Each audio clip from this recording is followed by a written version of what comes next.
mga bata pa kami, nakatira kami sa isang maliit na bayan sa probinsya. Malapit lang doon sa bayan na may pinakamalaking mall sa probinsya namin. Pero kahit na ganoon, hindi pa rin natatanggal ang pagkaprobinsya ng lugar namin. Walang mga matataas na gusali, walang mga fast food chain, walang mga traffic light. Basta typical na probinsya talaga. Hindi ko na lang sasabihin kung saan kasi baka may makapanood na taga roon at magalit sa akin. Pero sa tingin ko alam naman nila ang tungkol dito. Nagkukunwari lang sila na hindi nila alam. Noon pa man, napapansin ko na may kakaiba sa mga matatanda sa amin. Hindi ko maipaliwanag kung ano pero basta may kakaiba sa kanila. Lalo na kapag may kaganapan na mangyayari sa ilalim ng liwanag ng buwan. Nung 12 years old ako, may nag-celebrate ng birthday sa kapitbahay namin. Nagtataka ako kasi wala naman akong naririnig na kantahan o kahit anong ingay galing sa bahay nila. Kaya sumilip ako sa bintana namin. Nakita ko na naglalabasan yung mga matatanda sa amin. May suot silang mga maskara ng hayop, mga maskara ng baboy, manok, aso, pusa, kung ano-ano pa. Sumama ako sa isa kong pinsan na may edad na rin. Sabi ko sa kanya kung pwede ba akong sumama sa pupuntahan nila. Sabi niya hindi raw pwede. Kaya tinanong ko na lang kung saan sila pupunta. Sabi niya may pupuntahan lang daw silang prayer meeting. Prayer meeting? Bakit kailangan pang magsuot ng maskara? Sinundan ko sila, dinala nila ako sa kagubatan. Doon ko nakita na may bonfire sa gitna ng kagubatan. Nandun yung mga matatanda at nagdarasal sa paligid ng bonfire. Hindi ko maintindihan yung mga dasal nila, pero ang alam ko, hindi yung Tagalog o Bisaya. Nagtago ako sa likod ng puno tapos pinanood ko sila. Natatakot ako na baka makita nila ako at pagalitan. Nakita ko yung tagapag-alaga ko na si Manang Linda. Siya yung kasama namin sa bahay na tumutulong sa mga gawaing bahay. Nung matapos na yung prayer meeting nila, nakita ko na nagtanggal ng maskara si Manang Linda. Lumapit siya sa bonfire at naglagay ng kahoy. Napansin ko na may suot siyang itim na robe at may nakabordang nakabaligtad na krus sa dibdib. Pag-uwi namin, tinanong ko si Manang Linda kung ano yung ginagawa nila doon sa kagubatan. Sabi niya nagdarasal lang daw sila. Tapos, tinanong ko kung bakit may nakabaligtad na krus sa robe niya. Sabi niya, design lang daw yon. Hindi ko na siya kinulit pa. Pero simula noon, parang may kung anong curiosity ang naitanim sa utak ko. May mga pagkakataon na nakikita ko na may mga simbolo sa katawan ng mga matatanda. Minsan, nakikita ko sila na nagmumuni-muni habang may sinasabi na hindi ko maintindihan. Hindi ko alam kung bakit, pero parang nafa-fascinate ako sa mga bagay na ito. Parang gusto kong malaman kung ano ba talaga ang pinagagawa ng mga matatanda sa amin. Hanggang sa dumating yung time na nagkaroon ako ng mga bangungot.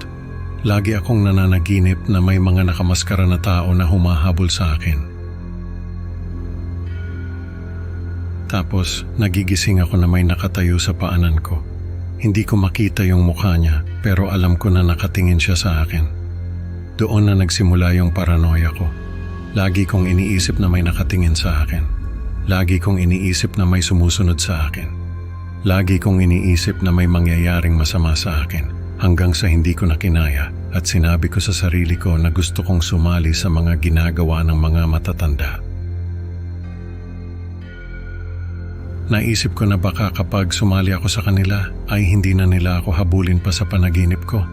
Nakita ko na may itim na tela doon sa aparador ni Manang Linda. Kinuha ko yon tapos sinuot ko. Naramdaman ko na may kakaiba sa tela na yon. Parang may gumagapang na malamig na hangin sa balat ko pero hindi ko na lang pinansin. Nung gabing yon, may full moon. Nakita ko na naman yung mga matatanda na papunta sa kagubatan. Sumunod ako sa kanila pero ngayon hindi na ako nagtago. Lumapit ako sa bonfire at sinabi ko na gusto kong sumali sa kanila.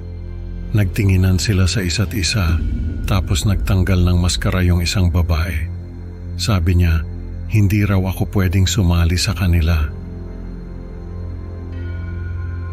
Tinanong ko kung bakit pero hindi na siya sumagot. Nagalit ako, sabi ko bakit hindi nila ako tatanggapin? Ano bang ginagawa nila at bakit nila ako pinagbabawalan? Tapos, nagising na lang ako na nakahiga sa kama ko.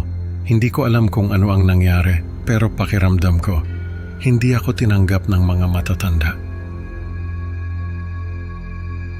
Pakiramdam ko wala akong kwenta. Pakiramdam ko mag-isa lang ako. Pakiramdam ko walang nagmamahal sa akin. Hindi ko alam kung bakit ko naramdaman yon pero yun ang naramdaman ko. Tapos nakita ko na may marka yung braso ko. Parang marka ng paso. Nung tiningnan ko yon, nakita ko na nakabaligtad na krus yung marka. Naiyak ako, sabi ko sa sarili ko, bakit hindi nila ako tinanggap? Ano bang mali sa akin? Ano bang kulang sa akin? Umiyak ako ng umiyak. Tapos, nakita ko na naman yung mga nakamaskara na tao sa panaginip ko. Sabi ko sa kanila, bakit hindi nila ako tinanggap? Ano bang kulang sa akin? Pero hindi sila sumagot. Imbis na sumagot sila ay hinabol nila ako. Tumakbo ako ng tumakbo pero hindi ko sila matakasan. Paglingon ko, nakita ko na malapit na sila sa akin. Tapos nagising ako. May nakatayo na naman sa paanan ko. Sabi ko sa kanya bakit hindi nila ako tinanggap. Pero hindi siya sumagot. Lumapit lang siya sa akin tapos tinakpan niya yung mukha ko ng maskara niya. Naramdaman ko na hindi ako makahinga. Kaya tinanggal ko yung maskara niya. Pagkagising ko, nakita ko na may nakatayo sa paanan ko. Pero bago pa man ako makapagsalita, ay tumakbo na siya palabas. Nung sumunod na araw, nag-impake ako ng mga gamit ko. Sabi ko kay Manang Linda, aalis na ako. Nakita ko na nagulat siya. Tinanong niya ako kung bakit. Sabi ko, alam niya kung bakit. Hindi na siya nagsalita. Lumabas ako ng bahay. Tapos nagpunta ako sa bahay ng mga kamag-anak namin. Sabi ko, gusto kong makitira sa kanila sa Maynila. Pumayag naman sila. Kaya simula noon, ay sa Maynila na ako tumira. Pero alam ko na babalik pa rin ako sa lugar namin. Kapag kinasal ako, alam ko na doon ako magpapakasal.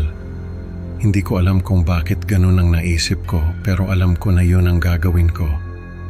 Hanggang ngayon ay naaalala ko pa rin yung mga ritual na ginagawa ng mga matatanda sa amin. Hindi ko alam kung bakit hindi nila ako tinanggap. Pero minsan naisip ko na baka kapag tumanda ako ay magiging katulad din nila ako. Itinatago ko yung marka sa braso ko. Ayokong malaman ng iba na may koneksyon ako sa katotohanan ng bayan namin.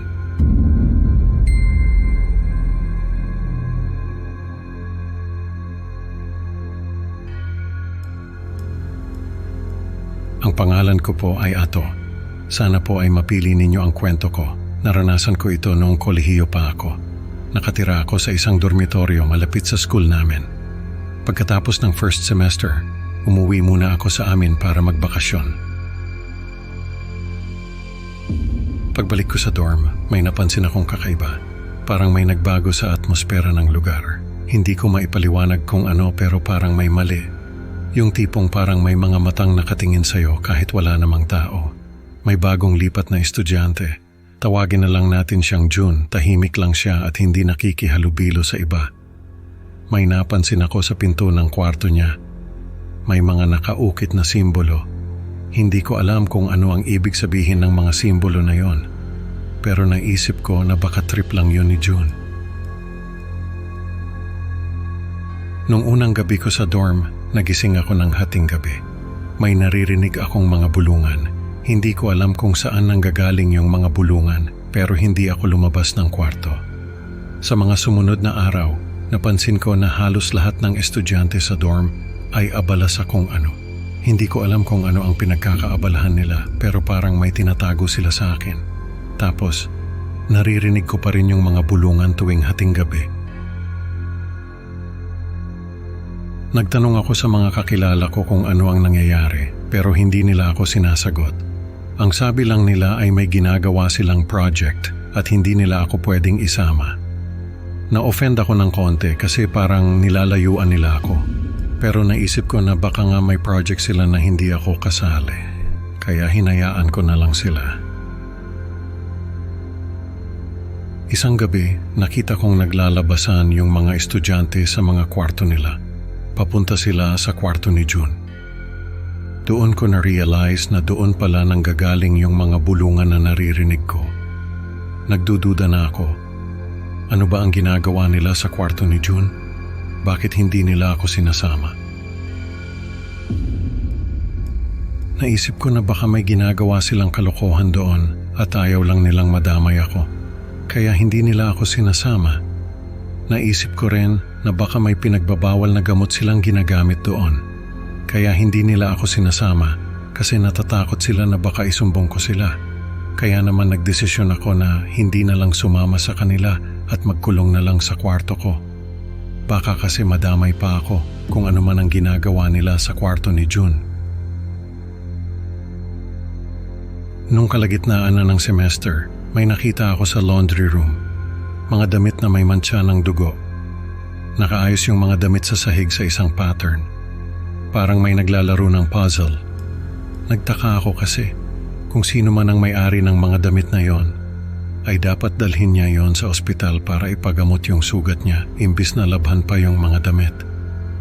Naisip ko rin na baka hindi dugo ng may-ari yung mga mantsa ng dugo. Nung gabing yon, naalala ko yung mga simbolo sa pinto ni June. Naisip ko na baka may koneksyon yun sa mga damit na may dugo. Naisip ko na baka may ginagawang ritual si June sa kwarto niya. Kaya may mga simbolo sa pinto niya at may dugo sa mga damit niya. Kinabahan ako sa mga naisip ko pero hindi ko na lang pinansin. Nung gabing yon, narinig ko na naman yung mga bulungan. Doon ko naisip na hindi na ako pwedeng manahimik na lang. Kailangan kong malaman kung ano ang ginagawa nila sa kwarto ni June. Kasi sa totoo lang, hindi na ako mapakali sa mga bulungan at sa mga kakaibang nangyayari. Lumabas ako ng kwarto at dahan-dahang lumapit sa kwarto ni June. Nakalock yung pinto. Pero hindi ko alam kung anong pumasok sa isip ko at naisipan kong buksan yung pinto. Nung mabuksan ko yung pinto, nakita ko yung mga estudyante na nakaluhod sa sahig. Nakasuot sila ng itim na kapa at may hawak na kandila. Yung mga kandila parang naglalabas ng usok na amoy dugo at yung mga mata nila parang wala ng buhay. May mga simbolo sa sahig na nakapinta gamit ang dugo. Sa gitna ng kwarto may nakatayong manika na halos kasing laki ng tao. Yung manika ay nakasuot ng damit ng nawawalang estudyante sa school namin. Yung manika ay may buhok ng tao at may mukha na ginaya sa itsura ng nawawalang estudyante. Lahat ng estudyante sa kwarto ay nagdarasal. Hindi ko maintindihan yung mga dasal nila kasi hindi naman Tagalog or English. Pero naririnig ko yung pangalan ng nawawalang estudyante. Tapos naririnig ko rin yung pangalan ni June, parang may kinakausap sila na hindi ko nakikita. Tapos biglang lumingon sa akin yung manika. Doon ako nakaramdam ng matinding takot, para bang biglang bumigat yung hangin at hindi na ako makahinga. Tumakbo ako palabas pero nahawakan ako ng isa sa mga estudyante. Sumigaw ako at nagpumiglas, nakatakas ako at tumakbo palabas ng dorm. Hinabol nila ako pero mabilis akong nakalabas. Sabi nila ay may plano raw si June para sa akin. Ang sabi nila ay gagamitin daw nila ako sa isang welcoming ceremony. Magpapakilala daw sa akin ang isang espiritu. At papasok daw ito sa katawan ko, sabi nila. Ay magugustuhan ko yon dahil magiging parte ako ng isang dakilang plano. Hindi ko na naintindihan yung ibang sinasabi nila dahil nakalabas na ako ng dorm. Nagtaka ako dahil wala ng mga gwardiya sa labas. Kaya tumakbo ako papunta sa gate ng school para humingi ng tulong. Pagbalik namin ng mga gwardiya sa dorm ay wala ng tao doon. Nakalock na yung pinto at walang tao sa loob. Hindi na natagpuan pa si June at yung nawawalang estudyante. Hanggang ngayon ay hindi ko pa rin alam kung totoo ba ang lahat ng nangyari sa akin o guni-guni ko lang ang lahat. Pero sa tuwing naiisip ko, parang bumabalik yung takot at kaba na naramdaman ko nung gabing yon. Pero tuwing naaalala ko yung mga ritual na ginagawa nila June sa kwarto niya, ay hindi ko mapigilan ang sarili ko na manginig sa takot.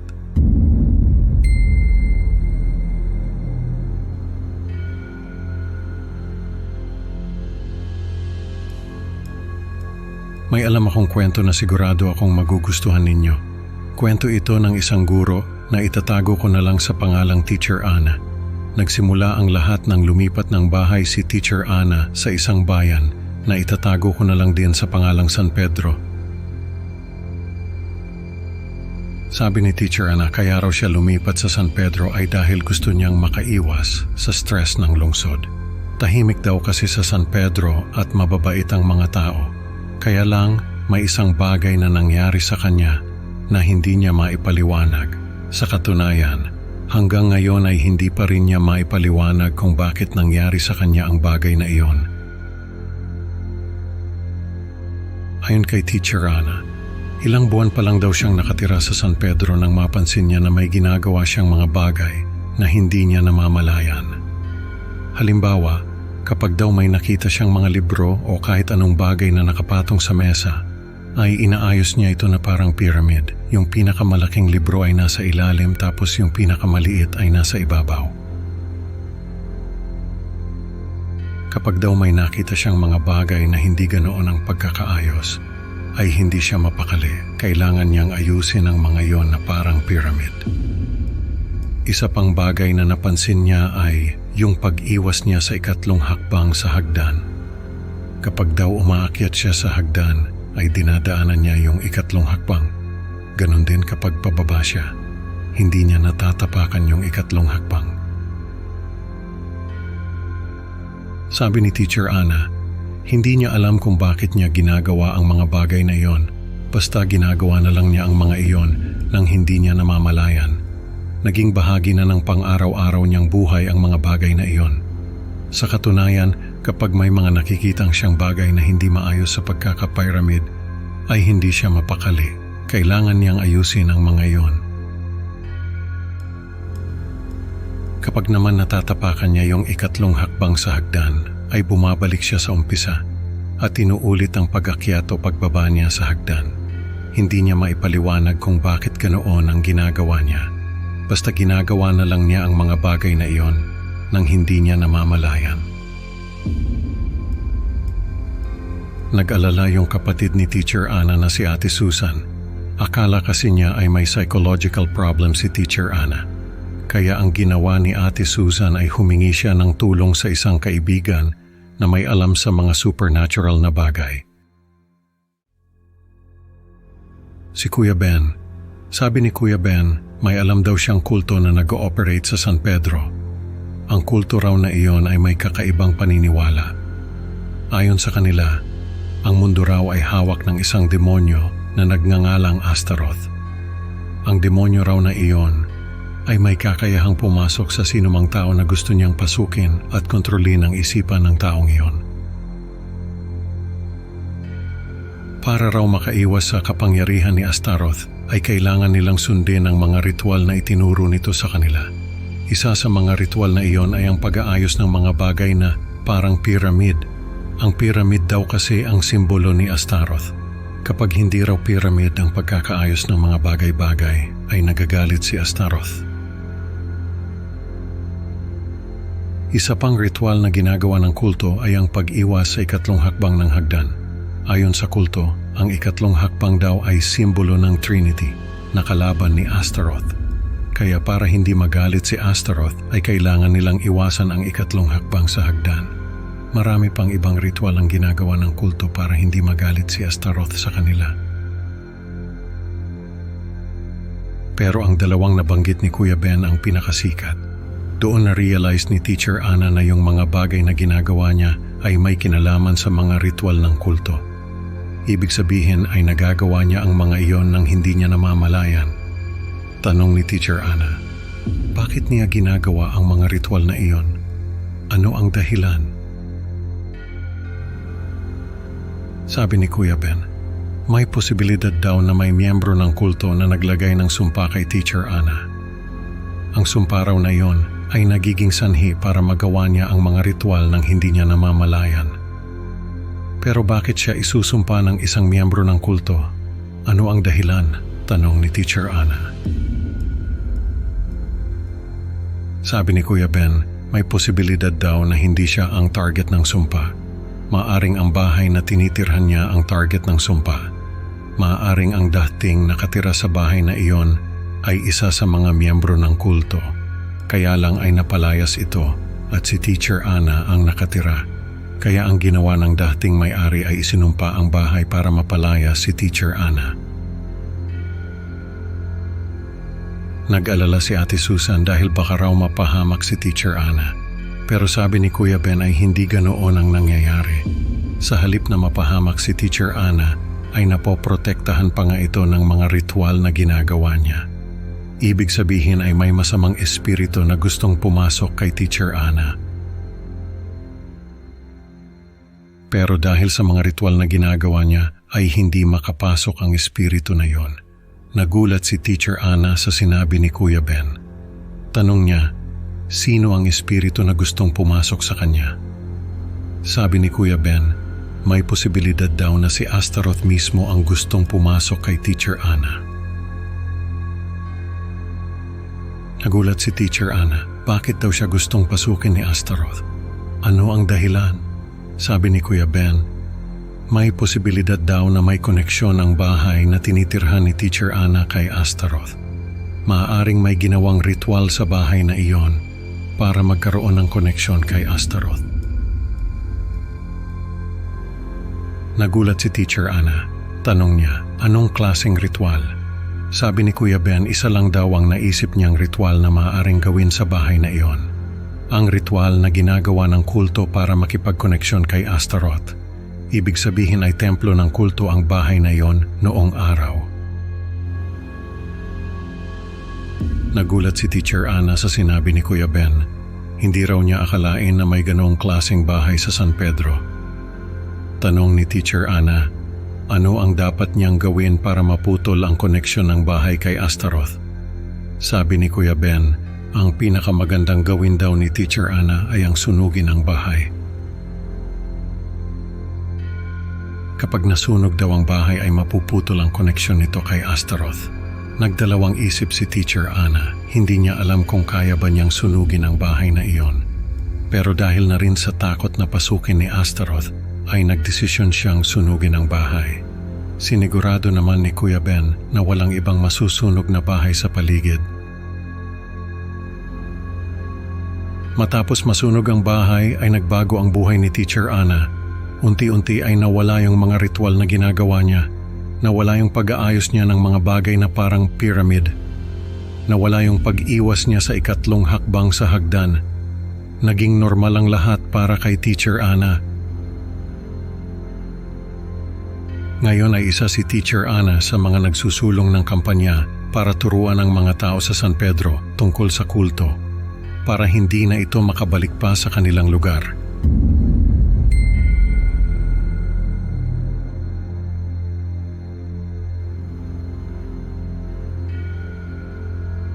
Alam ko na may mga listeners na hindi gusto yung mga kulto stories.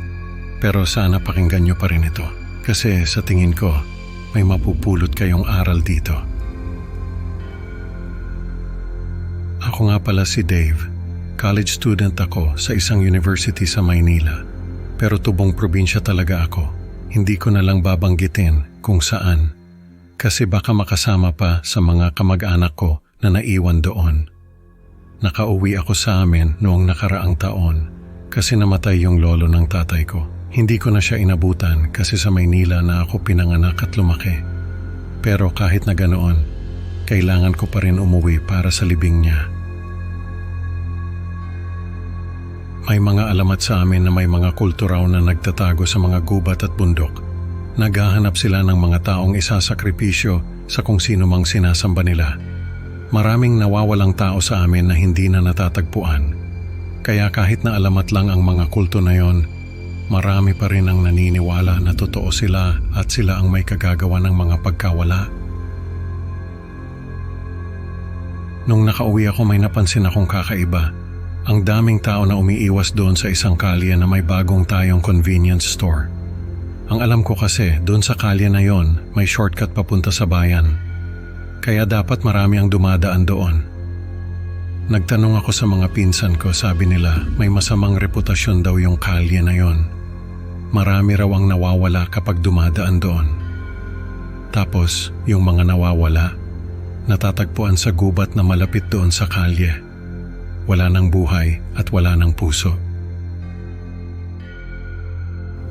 Kaya pala umiiwas yung mga tao. Siguro ay may kulto na naman na nagtatago doon sa gubat. Nakakuha ako ng journal ni Lolo. Doon ko nalaman na napakarami palang itinatago ng pamilya namin. Halos lahat ng nakasulat doon sa journal ay tungkol sa mga alamat at mga kwento, tungkol sa mga libingan na kami lang ang nakakaalam. Kami raw ang tagapagtago ng mga lihim na iyon. Kaya naman pala naisip ko na baka alam ni Lolo kung nasaan yung kulto na nagtatago sa gubat na malapit doon sa kalye. Doon sa journal niya nabanggit niya na yung puso ng gubat ay ang lugar kung saan nagaganap ang mga ritual ng kulto. Ang ibig sabihin ng puso ng gubat ay yung pinakasentro ng gubat. Kapag natagpuan mo yung lugar na yon, makikita mo ang mga bakas ng kulto. Ang naisip ko, kung matatagpuan ko yung puso ng gubat, makakahanap ako ng ebidensya para mahuli yung mga kulto. Magiging bayani ako at siguro ay makikilala ako ng buong bayan namin. Kaya isang gabi, niyaya ko yung best friend ko na si Nico. Pumayag naman siya kasi sabi niya, matagal na raw niyang gustong patunayan na totoo ang mga kulto. Nagdala kami ng mga flashlight, kutsilyo at mga cellphone. Sinabi ko kay Nico na dapat ay magkasama kami lagi. Kapag nagkahiwalay kami, kailangan bumalik kami sa lugar kung saan kami naghiwalay para hindi kami mawala. Pumasok kami sa gubat. Madaling hanapin yung mga bakas ng kulto. May mga nakaukit sa mga puno na hindi namin maintindihan. May mga bungo at buto ng tao na nakasabit sa mga sanga. Nanginginig na kami sa takot ni Nico, pero tuloy pa rin kami. Nakakarinig kami ng mga boses, hindi namin alam kung saan nanggagaling.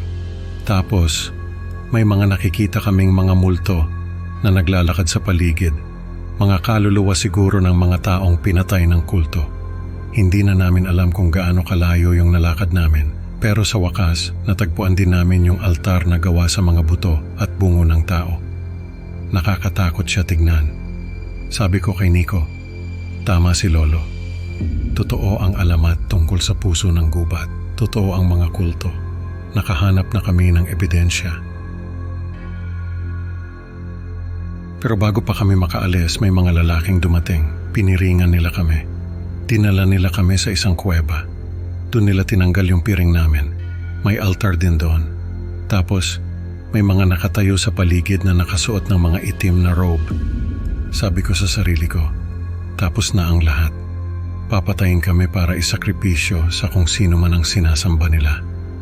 May matandang lalaki na lumapit sa amin. Sabi niya, matagal na raw nilang alam na may sumusunod sa kanila.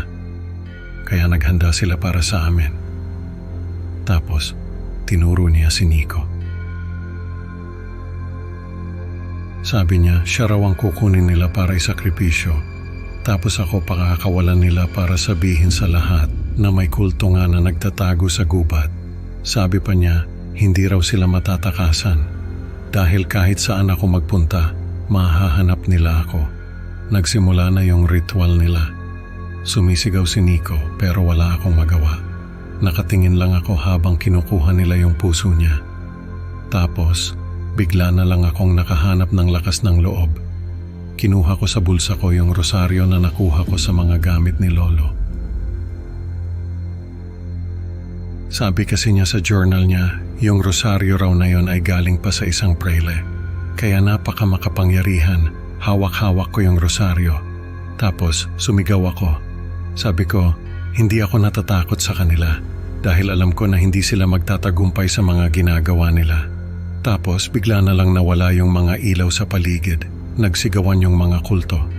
Nawala yung mga nakikita ko. Tapos nagising na lang ako na nasa labas na ako ng gubat. Hindi ko alam kung ano ang nangyari. Pero sa tingin ko si Lolo ang tumulong sa akin para makalabas ako. Siguro ay ginabayan niya ako palabas ng gubat. Dahil sa mga nangyari, naisip ko na hindi dapat doon nagtatapos ang lahat. Kailangan kong ipagpatuloy ang laban. Hindi pwedeng matakot na lang ako at magtago. Kaya bumalik ako sa gubat, pero hindi na ako nag-iisa. Kasama ko na ang mga pulis. Pero wala kaming natagpuan. Wala yung altar. Wala yung mga nakaukit sa puno. Wala yung mga buto at bungo. Malinis ang buong gubat. Tapos nawawala rin yung matandang lalaki na nagsabi sa amin na may mga nawawalang tao sa kalye na yon. Wala raw nakakaalam kung sino yung matanda na yon. Parang hindi raw nila ito nakikita. Hanggang ngayon, nawawala pa rin siya. Pero may mga pagkakataon na nakikita ko siya sa panaginip ko. Lagi niyang sinasabi sa akin na hindi pa tapos ang lahat at kailangan kong mag-ingat.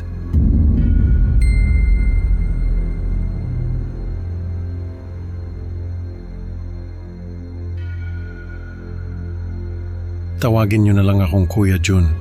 Matagal na akong nakatira sa Maynila. Dito ako nag-aral ng kolehiyo at dito na rin ako nagtrabaho. Bihira akong makauwi sa probinsya namin. Lagi kasing may ginagawa sa trabaho.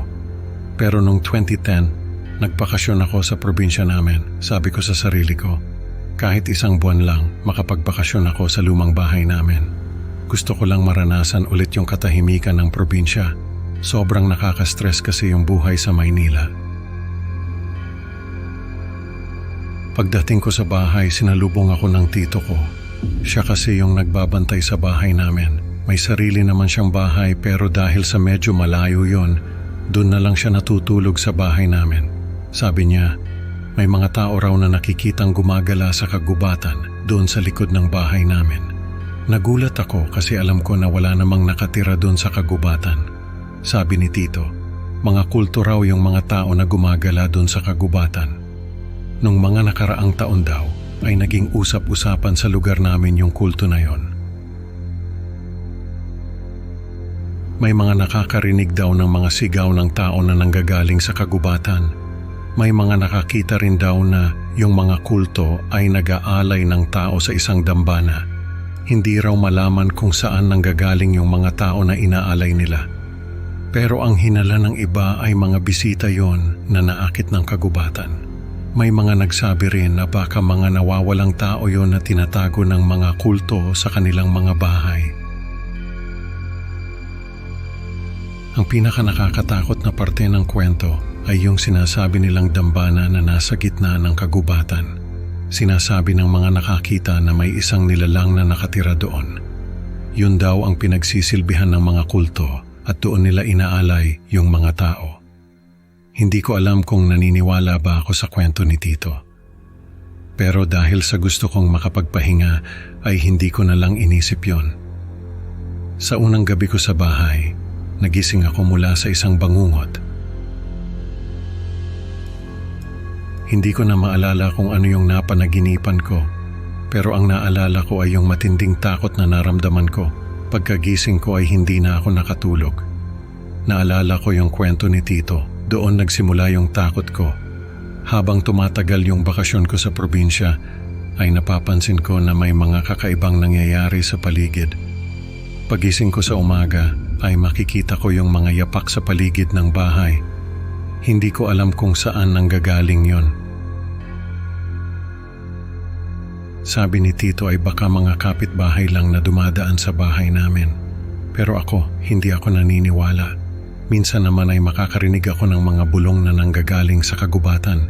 Hindi ko maintindihan yung mga sinasabi nila, pero alam ko na mga tao yun na nag-uusap. Isang gabi hindi ako makatulog, kaya umakyat ako doon sa atik ng bahay. May nakita akong isang lumang laruan na nakatago sa isang kahon. Hindi ko alam kung bakit, pero nung makita ko yung laruan, ay nakaramdam ako ng matinding takot. Para bang may masamang alaala na bumalik sa isipan ko, pero hindi ko maalala kung ano yun. Doon ko na sinabi kay tito yung nararamdaman ko. Sabi ko, hindi ako mapakali. Parang may masamang nangyayari sa paligid. Yung mga yapak sa labas ng bahay, yung mga bulong sa kagubatan. Sabi ko ay natatakot ako. Nagulat ako sa sinabi ni Tito.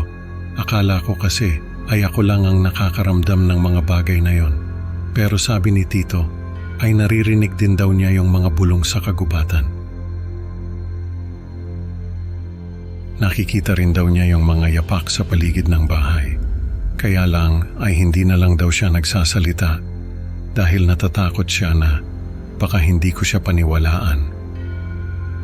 Doon ko na naisip na baka may kinalaman yung kulto sa mga nangyayari sa amin. Sabi ko kay Tito, ay kailangan naming malaman kung ano ba talaga ang nangyayari. Kailangan naming hanapin yung kulto sa kagubatan at tanungin sila kung ano ba talaga ang ginagawa nila. Binalaan ako ni Tito na delikado yung plano ko. Pero sabi ko, hindi ako mapapanatag kung hindi ko malalaman yung katotohanan. Doon na inamin ni Tito na may alam siya tungkol sa kulto. Sabi niya, ang pamilya daw namin ay may matagal ng koneksyon sa kulto. Ang lolo raw namin ay isa sa mga nagtatag nito. Nung marinig ko yon, parang may malamig na hangin na dumaan sa likod ko. Parang biglang bumigat yung paligid at doon ko na-realize na hindi lang ito simpleng kwento. Parte kami ng kasaysayan na yon. Kaya lang ay may mga taong gustong buhayin ulit yung kulto. Kaya lang ay hindi na raw yun posible dahil sa isang mahalagang bagay na nawala. Sabi ko kay Tito, ay kailangan naming makita yung dambana sa gitna ng kagubatan. Kailangan naming malaman kung totoo ba yung mga kwento tungkol sa kulto. Pumayag naman si Tito, siguro ay dahil sa siya mismo ay gusto ring malaman ang katotohanan. Kinabukasan, maaga pa lang ay pumasok na kami sa kagubatan. Habang naglalakad kami sa kagubatan, unti-unting bumibigat yung hangin. Parang may mga bulong na sumasabay sa hangin na parang mga anino na nagtatago sa likod ng mga puno. Hindi ko maintindihan kung nanggagaling ba yon sa kagubatan o sa utak ko lang. Pero habang lumalalim kami, parang mas lumalakas yung mga bulong. Parang tinatawag kami papunta sa isang lugar na hindi ko alam kung gusto ko bang marating. Habang lumalalim kami sa kagubatan, ay nakikita ko na parang may mga anino ng mga tao na sumusunod sa amin. Paglingon ko ay wala naman akong nakikita. Hindi ko alam kung ako lang ba ang nakakakita o pati si Tito. Hindi ko na lang siya tinanong dahil natatakot ako na baka hindi niya makita yung mga anino at isipin niya na nababaliw ako. Ilang oras na kaming naglalakad pero wala pa rin kaming nakikitang dambana. Doon na ako nakaramdam ng takot. Baka kasi naliligaw na kami. Pero si Tito ay tuloy lang sa paglalakad kaya sumunod na lang ako sa kanya. Maya-maya ay may narinig kaming kaluskos. Paglingon namin ay may nakita kaming isang nilalang na may itim na balat at mga sungay. Hindi ko alam kung ano yon. Pero ang alam ko ay nakakatakot yung itsura niya. Tumakbo kami ni Tito. Habang tumatakbo kami ay may mga nakikita akong mga tao na sumusunod sa amin. Hindi ko na lang sila pinapansin dahil ang alam ko ay yung nilalang na may sungay ang dapat kong katakutan. Nadapa si Tito. Pagtingin ko sa kanya ay may nakita akong matulis na kahoy na nakatusok sa kanyang binti.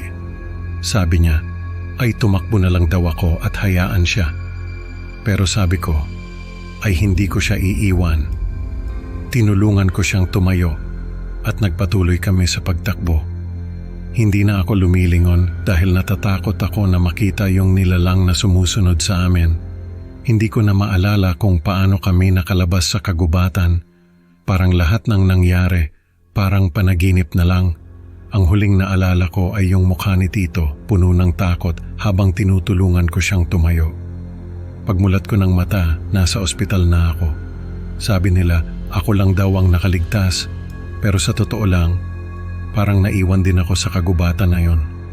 Parang may parte sa akin na hindi na makakabalik. Sabi ng mga tao sa amin ay nababaliw na raw ako dahil sa mga kwento ko tungkol sa kulto at sa nilalang na may sungay. Wala raw kulto na naninirahan sa kagubatan. Ako lang daw ang nakakakita sa mga yon. Hindi na ako nakipagtalo sa kanila Ang mahalaga ay nasabi ko yung totoo. Ngayon, mag-isa na lang akong nakatira sa bahay namin. Parang bawat araw lumalalim yung takot ko. Lagi akong nakabantay sa kagubatan kasi pakiramdam ko, hindi pa rin nawawala yung kulto. Parang may mga matang nakatingin sa akin mula sa dilim at kahit anong gawin ko, hindi ko maalis yung pakiramdam na yon. Takot pa rin ako hanggang ngayon. Parang may mga yapak na naririnig ko sa gabi na parang bumabalik yung mga anino mula sa kagubatan. Pero kahit anong sabihin ng mga tao, alam kong totoo yung mga nakita ko. At kahit mag-isa na lang ako, hindi ko hahayaang makalimutan yung mga nangyari. Lagi kong sinisigurado na may ilaw sa bahay namin para kahit papaano hindi ako mag-isa sa dilim. Kasi alam ko hindi pa rin nawawala yung kulto. At habang buhay akong magbabantay dito para hindi na sila makabalik.